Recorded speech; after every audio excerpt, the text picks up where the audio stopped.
We are gonna have crews everywhere. I can see you got brains, and I know you got money. But we got one thing that you don't. We got criminals. This movie really is so much fun to see with an audience just because you hear all the gas, you have the occasional laugh, you have kind of the occasional cheer. I'm curious for each of you, just on a personal level, if you have just a favorite personal movie-going experience. Oh. Like I just like seeing movies in theaters. I think there is that collective experience that happens that it is always better. It's always better to be scared, broken, surprised in that kind of group setting. Yeah. I feel like horror films, for me, you have to see horror films in the theater because you just don't get that feeling.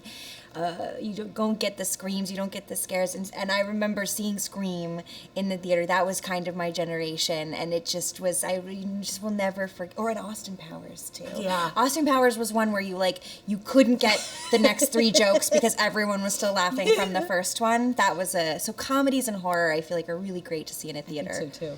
Best movie going experience that I've ever had was Jackass, the first Jackass movie in Dublin.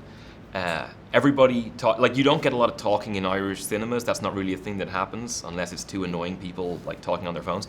That was everybody holding on to each other and talking and saying please don't, and it was a full ovation at the end. That was amazing. I remember I popped into a Straight Outta Compton screening, and I sort of sat in a seat down front, and I turned around, and they were all bopping their head in time with the music, and they're all doing this, and I was like, ooh, it's so fun!